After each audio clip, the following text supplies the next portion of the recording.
Hi ಎಲ್ರಿಗೂ ನಮಸ್ಕಾರ. Welcome back to Sinchu vlogs. ಎಲ್ಲರೂ ಹೇಗಿದ್ದೀರಾ? ಎಲ್ಲರೂ ಚೆನ್ನಾಗಿದ್ದೀರಾ ಅಂತ ಅಂದ್ಕೊಂಡು ಫ್ರೈಡೇ ಮಾರ್ನಿಂಗಿಂದನೇ ವ್ಲಾಗ್ನ ಸ್ಟಾರ್ಟ್ ಮಾಡ್ತಾ ಇದ್ದೀನಿ. ಫ್ರೈಡೇ ಮಾರ್ನಿಂಗ್ ನಾನು ಮಧ್ಯಾಹ್ನ ಊಟಕ್ಕೆ ಅಂತ ಹೇಳಿ ಟೊಮೆಟೊ ಬಾತ್ನ ಮಾಡ್ಕೊಂಡಿದ್ದೆ. ಸಿಂಪಲ್ಲಾಗಿ ಏನು ಮಸಾಲೆ ಏನು ರುಬ್ದೇನೆ, ಹಾಗೆ ಈರುಳ್ಳಿ ಟೊಮೆಟೊ ಇದನ್ನೆಲ್ಲ ಹಾಕಿ ಇದಕ್ಕೆ ಮಸಾಲೆ ಪೌಡರ್ಗಳಿರುತ್ತೆ ಅಲ್ವಾ, ಆ ಪೌಡರ್ಗಳನ್ನು ಬಳಸ್ಕೊಂಡು ಸಿಂಪಲ್ ಆ್ಯಂಡ್ ಟೇಸ್ಟಿಯಾಗಿ ಈಸಿಯಾಗಿ ಟೊಮೆಟೊ ಬಾತ್ನ ಮಾಡ್ಕೊಂಡಿದ್ದೆ. ತುಂಬಾ ರುಚಿಯಾಗಿ ಬಂದಿತ್ತು. ಹಾಗೆ ಈ ರೆಸಿಪಿನ ನಾನು ವಿಡಿಯೋ ಮಾಡ್ಕೊಂಡಿಲ್ಲ. ನಿಮಗೆ ಯಾರಿಗಾದರೂ ಈ ರೆಸಿಪಿ ಬೇಕು ಅಂದರೆ ಕಮೆಂಟ್ ಮಾಡಿ, ನಾನು ನೆಕ್ಸ್ಟ್ ಟೈಮ್ ಮಾಡಿ ಹಾಕ್ತೀನಿ. ಹಾಗೆ ಇವತ್ತಿನ ಬ್ರೇಕ್ಫಾಸ್ಟ್ಗೆ ಜ್ಯೂಸ್ ಮಾಡ್ಕೊಂಡಿದ್ದೆ. ಬನಾನಾ, ಓಟ್ಸ್, ಡ್ರೈ ಫ್ರೂಟ್ಸ್ ಹಾಗೆ ಹಾಲನ್ನು ಬಳಸ್ಕೊಂಡು ಇದ್ರ ಜೊತೆ ಸ್ವಲ್ಪ ಪೀನಟ್ ಬಟರ್ನ ಹಾಕಿ ಜ್ಯೂಸನ್ನು ಮಾಡ್ಕೊಂಡಿದ್ದೆ. ಹಾಗೆ ಇದ್ರ ಜೊತೆ ಬ್ರೆಡ್ ಆಮ್ಲೆಟ್ ಕೂಡ ಮಾಡ್ಕೊಂಡಿದ್ದೆ.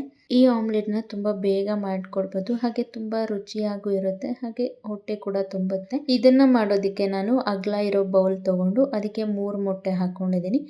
ಅಗಲ ಏನಕ್ಕೆ ಅಂದರೆ ಈ ಬ್ರೆಡ್ ಈ ರೀತಿ ಪೂರ್ತಿ ಮುಳುಗಬೇಕು ನೋಡಿ, ಹಾಗಾಗಿ 3 ಮೊಟ್ಟೆ ಹಾಕ್ಕೊಂಡು ಇದಕ್ಕೆ ಉಪ್ಪು, ಖಾರ, ಪೆಪ್ಪರ್ ಇದಿಷ್ಟನ್ನು ಹಾಕ್ಕೊತೀನಿ. ಹಾಕಿದ ನಂತರ ಇದನ್ನು ನೀಟಾಗಿ ಮಿಕ್ಸ್ ಮಾಡ್ಕೊಳ್ಬೇಕಾಗತ್ತೆ. ಉಪ್ಪು, ಖಾರ, ಪೆಪ್ಪರ್ ಹಾಗೆ ಮೊಟ್ಟೆ ಏನು ಒಡೆದು ಹಾಕ್ಕೊಂಡಿರ್ತೀವಲ್ಲ ಅದಷ್ಟನ್ನು ನೀಟಾಗಿ ಮಿಕ್ಸ್ ಮಾಡಿಕೊಂಡು ನಂತರ ಈ ರೀತಿ ಬ್ರೆಡ್ ಸ್ಲೈಸ್ನ ಅದರಲ್ಲಿ ಹದ್ದಿ ಒಂದು ತವಾ ಮೇಲೆ ಎಣ್ಣೆ ಅಥವಾ ತುಪ್ಪ, ಬೆಣ್ಣೆ ಏನು ಬೇಕಾದರೂ ಸವರಿ, ಅದಾದ ನಂತರ ನಾವು ಬ್ರೆಡ್ಡನ್ನು ಈ ರೀತಿ ತವಾ ಮೇಲೆ ಹಾಕಿ ಉಲ್ಟಾ ಸೀದಾ ಈ ರೀತಿ ಕಲರ್ ಚೇಂಜ್ ಆಗೋ ತನಕ ಚೆನ್ನಾಗಿ ಬೇಯಿಸ್ಕೊಳ್ಬೇಕು. ಇಷ್ಟು ಮಾಡಿದ್ರೆ ಆಯಿತು, ಬ್ರೆಡ್ ಆಮ್ಲೆಟ್ ರೆಡಿನೇ ಆಗೋಗುತ್ತೆ. ತುಂಬ ರುಚಿಯಾಗಿರುತ್ತೆ. ಖಂಡಿತ ನೀವು ಇದನ್ನು ಟ್ರೈ ಮಾಡಿ ಹೇಗಿತ್ತು ಅಂತ ಕೂಡ ಹೇಳಿ. ಹಾಗೆ ಇನ್ನು ಈಗ ಸಂಜೆ ಆಗಿದೆ, ಫ್ರೈಡೇ ಈವ್ನಿಂಗ್. ಇವತ್ತು ಸ್ವಲ್ಪ ಬೇಗನೆ ಅಡುಗೆ ಸ್ಟಾರ್ಟ್ ಮಾಡಿದ್ದೀನಿ ಅಂತ ಹೇಳ್ಬೋದು ನೈಟ್ಗೆ. ಯಾಕಂದರೆ ಇವತ್ತು ನನ್ನ ಹಸ್ಬೆಂಡ್ ಅವ್ರ ರಿಲೇಟಿವ್ಸ್ ಒಬ್ಬರದ್ದು ಹಳದಿ ಇದೆ, ಅಲ್ಲಿಗೆ ಹೋಗಬೇಕು. ಹಾಗಾಗಿ ಬೇಗ ಅಡುಗೆ ಮಾಡಿಕೊಂಡು ಊಟ ಮುಗಿಸ್ಕೊಂಡು ಆಮೇಲೆ ಹೋಗೋಣ ಅಂತ ಹೇಳಿ ಅಷ್ಟೇ. ನಾನಿವತ್ತು ನೈಟ್ಗೆ ಮೊಳಕೆ ಕಟ್ಟಿದ ಹುಳ್ಳಿಕಾಳು ಸಾಂಬಾರನ್ನ ಮಾಡ್ತಾಯಿದ್ದೀನಿ. ಅದನ್ನು ಮಾಡೋದಕ್ಕೆ ನಾನಿಲ್ಲಿ ಸ್ಟವ್ ಮೇಲೆ ಒಂದು ಬಾಣಲೆ ಇಟ್ಕೊಂಡು ಅದಕ್ಕೆ ಎಣ್ಣೆ ಹಾಕಿ ನಂತರ 2 ಮೀಡಿಯಮ್ ಸೈಜ್ ಈರುಳ್ಳಿನ ಸಣ್ಣಕ್ಕೆ ಉದ್ದುದ್ದಕ್ಕೆ ಕಟ್ ಮಾಡಿ ಹಾಕಿ ಈರುಳ್ಳಿನ ಚೆನ್ನಾಗಿ ಬಾಡಿಸ್ಕೊಳ್ತೀನಿ. ಈರುಳ್ಳಿ ಬಣ್ಣ ಚೇಂಜ್ ಆಗಬೇಕು ಅಲ್ಲಿ ತನಕ ಬಾಡಿಸ್ಕೊಂಡು ಇದಕ್ಕೆ ಬೆಳ್ಳುಳ್ಳಿ ಹಾಗೆ ಶುಂಠಿ ಹಾಕ್ಕೊಳ್ತೀನಿ. ನಂತರ ಚಕ್ಕೆ, ಲವಂಗ ಕೂಡ ಹಾಕಿ ಇದಿಷ್ಟನ್ನು ಚೆನ್ನಾಗಿ ಬಾಡಿಸ್ಕೊಂಡು ಇದಕ್ಕೆ 1.5 ಟೇಬಲ್ ಸ್ಪೂನ್ ಆಗುವಷ್ಟು ಕಡಲೆಪಪ್ಪನ್ನು ಹಾಕ್ಕೊಳ್ತೀನಿ. ನಂತರ 1 ಟೇಬಲ್ ಸ್ಪೂನ್ ಆಗುವಷ್ಟು ಗಸಗಸೆನ ಆ್ಯಡ್ ಮಾಡ್ಕೊಳ್ತೀನಿ. ಇದಿಷ್ಟನ್ನು ಕೂಡ 2ರಿಂದ 3 ನಿಮಿಷ ಚೆನ್ನಾಗಿ ಬಾಡಿಸ್ಕೊಳ್ತೀನಿ. ನಂತರ ಇದಕ್ಕೆ 1 ಟೇಬಲ್ ಸ್ಪೂನ್ ಆಗುವಷ್ಟು ಸಾಂಬಾರ್ ಪೌಡರ್ನ ಬಳಸ್ಕೊಳ್ತೀನಿ. ಇದು ಹೋಮ್ ಮೇಡ್ ಸಾಂಬಾರ್ ಪೌಡರ್. ಹಾಗೆ 1 ಟೇಬಲ್ ಸ್ಪೂನ್ ಆಗುವಷ್ಟು ಧನಿಯಾ ಪುಡಿ ಹಾಗೆ ಖಾರಕ್ಕೆ ತಕ್ಕಷ್ಟು ಖಾರದ ಪುಡಿನ ಹಾಕ್ಕೊಳ್ತೀನಿ. ಹಾಕಿ ಇದನ್ನು ಗ್ಯಾಸ್ ಲೋ ಫ್ಲೇಮಲ್ಲೇ ಇಟ್ಕೊಂಡು ಇದನ್ನು ಚೆನ್ನಾಗಿ ಬಾಡಿಸ್ಕೊಳ್ಬೇಕಾಗತ್ತೆ. ಗ್ಯಾಸ್ನ ಹೈ ಫ್ಲೇಮಲ್ಲಿ ಇಟ್ಕೊಂಡ್ರೆ ಮನೆಯೆಲ್ಲ ಘಾಟ್ ಬಂದುಬಿಡುತ್ತೆ, ಕೆಂಬರೋಕ್ಕೆ ಸ್ಟಾರ್ಟ್ ಆಗಿಬಿಡುತ್ತೆ. ಹಾಗಾಗಿ ಗ್ಯಾಸ್ನ ಲೋ ಫ್ಲೇಮಲ್ಲೇ ಇಟ್ಕೊಂಡು ಇದನ್ನು ಬಾಡಿಸ್ಕೊಳ್ಬೇಕು. ನಂತರ ಇದನ್ನು ಸ್ಟವ್ ಆಫ್ ಮಾಡಿಕೊಂಡು ತಣ್ಣಗಾಗಕ್ಕೆ ಬಿಡಬೇಕು. ನೋಡಿ, ಇದು ಮೊಳಕೆ ಕಟ್ಟಿದ ಹುರುಳಿಕಾಳು. ಇದನ್ನು ಮನೇಲೇ ಕೂಡ ಮಾಡ್ಕೊಳ್ಬೋದು, ಇಲ್ಲ ಅಂದರೆ ಹೊರಗಡೆ ಸಿಗುತ್ತೆ, ರೆಡಿಮೇಡ್ ಮೊಳಕೆ ಬರ್ಸಿರೋ ಕಾಳುಗಳು ಸಿಗುತ್ತೆ, ಅಲ್ಲಿ ಬೇಕಾದರೆ ತೊಗೊಳ್ಬೋದು. ಈಗ ಇದನ್ನು ತೊಳೆದು ಎತ್ತಿಟ್ಕೊಂಡು ನಂತರ ನಾನಿಲ್ಲಿ ಅನ್ನ ಕೂಡ ಮಾಡ್ಕೊಳ್ತಾ ಇದ್ದೀನಿ. ಅನ್ನ ಮಾಡ್ಕೊಳ್ಳೋದಕ್ಕೆ ಅಕ್ಕಿ ಕೂಡ ತೊಳೆದು ಇದಕ್ಕೆ ಉಪ್ಪು ಹಾಕಿ ನಂತರ ಇದನ್ನು ಒಂದು 10ರಿಂದ 15 ನಿಮಿಷ ನೆನೆಯಕ್ಕೆ ಬಿಡ್ತೀನಿ. ನೆನೆಯಕ್ಕೆ ಬಿಟ್ಟು ನಂತರ 2 ವಿಷಲ್ನ ಕೂಗಿಸ್ಕೊಳ್ತೀನಿ. ಈಗ ಇದು 10ರಿಂದ 15 ನಿಮಿಷ ನೆಂದ್ಕೊಂಡಿದೆ ಅಕ್ಕಿ. ಈಗ ಸ್ಟವ್ ಹಚ್ಕೊಂಡು ಅನ್ನ ಕೂಡ ಮಾಡ್ಕೊಳ್ತೀನಿ. ಈಗ ನೋಡ್ತಾ ಇರ್ಬೋದು, ಈ ಮಸಾಲೆ ಎಲ್ಲ ಪೂರ್ತಿ ತಣ್ಣಗಾಗಿದೆ. ಇದು ಕಂಪ್ಲೀಟಾಗಿ ತಣ್ಣಗಾಗಬೇಕು. ಇದು ಕಂಪ್ಲೀಟಾಗಿ ತಣ್ಣಗಾದ ನಂತರ ನಾವು ಇದನ್ನು ಮಿಕ್ಸಿಗೆ ಹಾಕ್ಕೊಳ್ಬೇಕು. ಈ ಮೊಳಕೆ ಹುರುಳಿಕಾಳು ಸಾಂಬಾರನ್ನ ಮನೆಯಿಂದ ಮನೆಗೆ ಒಬ್ಬೊಬ್ಬರು ಒಂದೊಂದು ರೀತಿ ಮಾಡ್ತಾರೆ. ನಮ್ಮ ಮನೇಲಿ ಈ ರೀತಿ ಮಾಡ್ತೀವಿ. ಆ ರೆಸಿಪಿನ ನಾನು ನಿಮ್ಮ ಹತ್ರ ಶೇರ್ ಮಾಡ್ಕೊಳ್ತಾ ಇದ್ದೀನಿ. ತುಂಬಾ ರುಚಿಯಾಗಿ ಬರುತ್ತೆ. ಖಂಡಿತ ನೀವು ಇದನ್ನು ಟ್ರೈ ಮಾಡಲೇಬೇಕು ಅಂತ ಹೇಳ್ತೀನಿ. ಈಗ ನಾವು ಫ್ರೈ ಮಾಡಿಟ್ಕೊಂಡಿದ್ದಂಥ ಮಸಾಲೆನ ಮಿಕ್ಸಿ ಜಾರ್ಗೆ ಹಾಕಿ ನಂತರ ಇದಕ್ಕೆ ಕೊತ್ತಂಬರಿ ಸೊಪ್ಪು ಹಾಗೆ 1 ಟೊಮೆಟೊನ ಸೇರಿಸ್ಕೊತೀನಿ. ಹಾಗೆ ಒಂದು 3 ಟೇಬಲ್ ಸ್ಪೂನ್ ಆಗುವಷ್ಟು ಹಸಿ ಕೊಬ್ಬರಿ ಅಥವಾ ಒಣ ಕೊಬ್ಬರಿ ಯಾವುದನ್ನು ಬೇಕಾದರೂ ಹಾಕ್ಕೊಳ್ಬೋದು.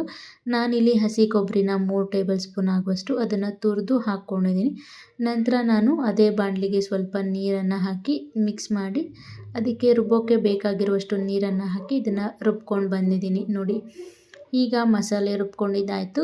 ಈಗ ಸ್ಟವ್ ಮೇಲೆ ಒಂದು ಕುಕ್ಕರ್ನ ಇಟ್ಟು ಕುಕ್ಕರ್ಗೆ ಒಂದು 2ರಿಂದ 3 ಟೇಬಲ್ ಸ್ಪೂನ್ ಆಗುವಷ್ಟು ಎಣ್ಣೆನ ಹಾಕಿ ಇದಕ್ಕೆ ಒಗ್ಗರಣೆಗೆ ಸಾಸಿವೆ ಹಾಕ್ಕೊಳ್ತೀನಿ. ಹಾಕಿ ಒಂದ್ಸರಿ ಮಿಕ್ಸ್ ಮಾಡಿ ನಂತರ ಕರಿಬೇವಿನ ಸೊಪ್ಪನ್ನು ಹಾಕ್ಕೊಳ್ತೀನಿ. ನಂತರ ಒಂದು ಈರುಳ್ಳಿನ ಸಣ್ಣ ಸಣ್ಣಕ್ಕೆ ಉದ್ದುದ್ದಕ್ಕೆ ಕಟ್ ಮಾಡಿ ಈ ರೀತಿ ಪುಡಿ ಮಾಡಿ ಹಾಕ್ಕೊಳ್ತೀನಿ.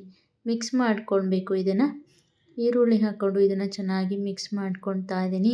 ಈರುಳ್ಳಿ ಪೂರ್ತಿ ಕಲರ್ ಚೇಂಜ್ ಆಗಬೇಕು, ಸ್ವಲ್ಪ ಸಾಫ್ಟ್ ಆಗಬೇಕು, ಅಲ್ಲಿ ತನಕ ಮಿಕ್ಸ್ ಮಾಡಿಕೊಂಡು ನಂತರ ಇದಕ್ಕೆ ಮೊಳಕೆ ಕಟ್ಟಿದ ಹುರುಳಿಕಾಳನ್ನು ಹಾಕ್ಕೊಳ್ತೀನಿ. ಹಾಗೆ ಒಂದು 1/4 ಟೇಬಲ್ ಸ್ಪೂನ್ ಆಗುವಷ್ಟು ಅರಿಶಿನ, ರುಚಿಗೆ ತಕ್ಕಷ್ಟು ಉಪ್ಪು, ಹಾಗೆ ಕಟ್ ಮಾಡಿ ಇಟ್ಕೊಂಡಿದ್ದ ಆಲೂಗಡ್ಡೆನ ಕೂಡ ಹಾಕ್ಕೊಂಡಿದ್ದೀನಿ. ಹಾಕಿ ಇದನ್ನು ಒಂದು 2ರಿಂದ 3 ನಿಮಿಷ ಚೆನ್ನಾಗಿ ಮಿಕ್ಸ್ ಮಾಡ್ಕೊಳ್ತೀನಿ. ಈ ಕಾಳು ಹಾಗೆ ಆಲೂಗಡ್ಡೆ ಎಲ್ಲವನ್ನು. ಬೇಕಿದ್ರೆ ಇದಕ್ಕೆ ಬದನೆಕಾಯಿ ಕೂಡ ಆ್ಯಡ್ ಮಾಡ್ಕೊಳ್ಬೋದು. ಇದ್ದರೆ ಸೇರಿಸ್ಕೊಳ್ಳಿ, ಇಲ್ಲಾಂದರೆ ಪರವಾಗಿಲ್ಲ. ಆ್ಯಡ್ ಮಾಡಿದ್ರೂ ಕೂಡ ತುಂಬಾ ಚೆನ್ನಾಗಿರುತ್ತೆ. ಈಗ ಇದನ್ನು ಚೆನ್ನಾಗಿ ಮಿಕ್ಸ್ ಮಾಡಿಕೊಂಡು ನಾನು ಇದಕ್ಕೆ ರುಬ್ಬಿಟ್ಕೊಂಡಿದ್ದೆ ಅಲ್ವಾ ಮಸಾಲೆ, ಆ ಮಸಾಲೆನ ಕೂಡ ಹಾಕಿ ಚೆನ್ನಾಗಿ ಮಿಕ್ಸ್ ಮಾಡ್ಕೊಳ್ತಾ ಇದ್ದೀನಿ. ನಾವು ಹಾಕಿರೋ ಮಸಾಲೆ ಕಾಳುಗಳಿಗೆ ಹಾಗೆ ಆಲೂಗಡ್ಡೆಗೆ ಚೆನ್ನಾಗಿ ಹೊಂದ್ಕೊಳ್ಬೇಕು. ಆ ರೀತಿ ಚೆನ್ನಾಗಿ ಮಿಕ್ಸ್ ಮಾಡಿಕೊಂಡು ನಂತರ ಮಿಕ್ಸಿ ಜಾರ್ಗೆ ಸ್ವಲ್ಪ ನೀರನ್ನು ಹಾಕಿ ಚೆನ್ನಾಗಿ ಮಿಕ್ಸ್ ಮಾಡಿಕೊಂಡು ನಂತರ ಆ ನೀರನ್ನು ಆ್ಯಡ್ ಮಾಡ್ಕೊಳ್ತೀನಿ ಕುಕ್ಕರ್ಗೆ. ನಂತರ ಇನ್ನೂ ಸ್ವಲ್ಪ ನೀರು ಬೇಕು ಅನ್ನಿಸ್ತು, ಹಾಗಾಗಿ ಇನ್ನೂ ಒಂದು ಅರ್ಧ ಗ್ಲಾಸ್ ನೀರನ್ನು ಹಾಕಿ ಮತ್ತೆ ಇದನ್ನು ಚೆನ್ನಾಗಿ ಮಿಕ್ಸ್ ಮಾಡ್ಕೊಳ್ತೀನಿ. ಈ ಟೈಮಲ್ಲಿ ನೀವು ಬೇಕಿದ್ರೆ ಮತ್ತೆ ಉಪ್ಪು ಸೇರಿಸ್ಕೊಳ್ಬೋದು. ಉಪ್ಪು ಖಾರ ಚೆಕ್ ಮಾಡಿ ಸೇರಿಸ್ಕೊಂಡು ನಂತರ ಕುಕ್ಕರ್ ಲಿಡ್ನ ಕ್ಲೋಸ್ ಮಾಡಿ 2 ವಿಷಲ್ನ ಕೂಗಿಸ್ಕೊಳ್ತೀನಿ. 2 ವಿಷಲ್ನ ಕೂಗಿಸ್ಕೊಂಡು ಏರ್ ಪೂರ್ತಿ ರಿಲೀಸ್ ಆದ ನಂತರ ಕುಕ್ಕರ್ನ ಓಪನ್ ಮಾಡ್ತಾ ಇದ್ದೀನಿ. ನೀವು ನೋಡ್ತಾ ಇರ್ಬೋದು, ತುಂಬಾ ರುಚಿಯಾಗಿ ಬಂದಿತ್ತು ಸಾಂಬಾರು. ಇಷ್ಟು ಮಾಡಿದ್ರೆ ಆಯಿತು, ಮೊಳಕೆ ಕಟ್ಟಿದ ಹುರುಳಿಕಾಳು ರೆಡಿನೇ ಆಗೋಗುತ್ತೆ. ಇದನ್ನು ಮುದ್ದೆ ಜೊತೆ ತಿನ್ನೋಕ್ಕೆ ತುಂಬಾ ಚೆನ್ನಾಗಿರುತ್ತೆ. ಮುದ್ದೆ ಅಥವಾ ಅನ್ನ ಇದ್ರ ಜೊತೆ ತಿನ್ನೋಕ್ಕೆ ತುಂಬಾ ಚೆನ್ನಾಗಿರುತ್ತೆ. ಸೂಪರ್ ಕಾಂಬಿನೇಷನ್ ಅಂತ ಹೇಳ್ಬೋದು. ನನಗೆ ಈ ಸಾಂಬಾರು ತುಂಬಾ ಇಷ್ಟ ಆಯಿತು. ತುಂಬಾ ಚೆನ್ನಾಗಿತ್ತು ಟೇಸ್ಟ್. ಖಂಡಿತ ನೀವು ಇದನ್ನು ಟ್ರೈ ಮಾಡಲೇಬೇಕು. ಹಾಗೆ ಟ್ರೈ ಮಾಡಿದ್ರೆ ಹೇಗಿತ್ತು ಅಂತ ಕೂಡ ಕಮೆಂಟ್ ಮಾಡಿ. ನಿಮಗೂ ಈ ರೆಸಿಪಿ ಇಷ್ಟ ಆಗಿದ್ರೆ ಪ್ಲೀಸ್ ಒಂದು ಲೈಕ್ ಮಾಡಿ, ಹಾಗೆ ನಿಮ್ಮ ಫ್ಯಾಮಿಲಿ ಫ್ರೆಂಡ್ಸ್ಗೆಲ್ಲ ಶೇರ್ ಮಾಡಿ. ಇನ್ನು ನಾವು ಊಟ ಎಲ್ಲ ಮುಗಿಸ್ಕೊಂಡು ಮತ್ತೆ ಫ್ರೆಶ್ ಅಪ್ ಆಗಿ ರೆಡಿಯಾಗಿ ನಾನು ಹಾಗೆ ನನ್ನ ಹಸ್ಬೆಂಡ್ ಇಬ್ಬರು, ನನ್ನ ಹಸ್ಬೆಂಡ್ ಅವ್ರ ರಿಲೇಟಿವ್ಸ್ ಒಬ್ಬರದು ಹಳದಿ ಇತ್ತು ಅಂತ ಹೇಳಿದೆ ಅಲ್ವಾ, ಅಲ್ಲಿಗೆ ಹೋಗಿದ್ವಿ. ಅಲ್ಲಿಗೆ ಹೋಗಿ ಹಳದಿ ಅರಿಶಿನ ಎಲ್ಲ ಹಚ್ಚಿ ನಂತರ ಅಲ್ಲಿಂದ ರಿಟರ್ನ್ ಬಂದ್ವಿ. ಹಾಗೆ ಮನೆಗೆ ಬರ್ತಾ ರೋಡಲ್ಲಿ ಈ ರೀತಿ ನನ್ನ ಹಸ್ಬೆಂಡ್ ಬೆಕ್ಕುನ ನೋಡಿದ್ರು. ಅವ್ರಿಗೆ ಬೆಕ್ಕು ಅಂದರೆ ತುಂಬಾ ಇಷ್ಟ.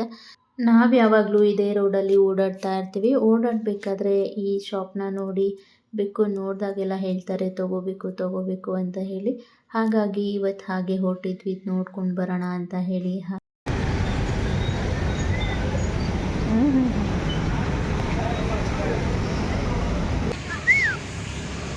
ನನ್ನ ಹಸ್ಬೆಂಡ್ಗೆ ಅದು ಯಾಕೋ ಏನೋ ಈ ಬೆಕ್ಕುಗಳಂದರೆ ತುಂಬಾ ಇಷ್ಟ.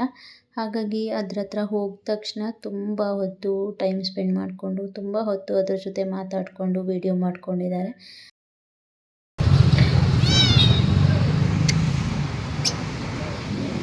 ನೋಡಿ ಎಷ್ಟು ಕಷ್ಟಪಡ್ತಿದ್ದಾನೆ.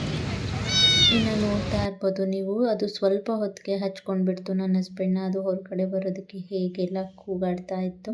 ಇನ್ನು ಇವ್ರಿಗೂ ಅಷ್ಟೇ, ಬೆಕ್ಕು ಇದ್ಬಿಟ್ರೆ ಸಾಕು ಪ್ರಪಂಚನೇ ಮರೆತು ಅದ್ರ ಜೊತೆ ಆಟ ಆಡ್ಕೊಂಡು ಇದ್ಬಿಡ್ತಾರೆ ಅಂತ ಹೇಳ್ಬೋದು. ಇನ್ನು ಹಾಗೆ ನನ್ನ ಅಕ್ಕನ ಮಗನಿಗೆ ತುಂಬ ದಿನದಿಂದ ಫಿಶ್ ಟ್ಯಾಂಕ್ ಕೊಡಿಸ್ತೀನಿ ಅಂತ ಹೇಳ್ತಾ ಇದ್ದೆ ಅವ್ನ ಬರ್ಡೇಗೆಲ್ಲ. ಹಾಗಾಗಿ ಫಿಶ್ ಟ್ಯಾಂಕ್ ಕೂಡ ನೋಡ್ತಾ ಇದ್ದೆ, ಯಾವ್ದು ಕೊಡಿಸೋದು, ಯಾವ್ದು ಚೆನ್ನಾಗಿರುತ್ತೆ ಏನು ಅಂತ ಹೇಳಿ. ಬೇಕು ಒಂದಿಷ್ಟ ಆಯಿತು. ಫಿಶ್ ಟ್ಯಾಂಕ್ ಅಷ್ಟೊಂದು ನಾವು ಅಂದ್ಕೊಂಡಿದ್ದ ಥರ ಸಿಗಲಿಲ್ಲ. ಹಾಗಾಗಿ ಮತ್ತೆ ಬರ್ತೀವಿ ಅಂತ ಹೇಳಿ ರಿಟರ್ನ್ ಬಂದ್ವಿ. ಇನ್ನು ಇದಾಗಿತ್ತು ಇವತ್ತಿನ ಬ್ಲಾಗ್. ಈ ಬ್ಲಾಗ್ ನಿಮಗೆ ಇಷ್ಟ ಆಗಿದ್ರೆ ಪ್ಲೀಸ್ ಒಂದು ಲೈಕ್ ಮಾಡಿ, ಹಾಗೆ ನಿಮ್ಮ ಫ್ಯಾಮಿಲಿ ಫ್ರೆಂಡ್ಸ್ಗೆಲ್ಲ ಶೇರ್ ಮಾಡಿ, ಸಬ್ಸ್ಕ್ರೈಬ್ ಮಾಡಿ, ಕಮೆಂಟ್ ಮಾಡಿ. Thank you. Take care.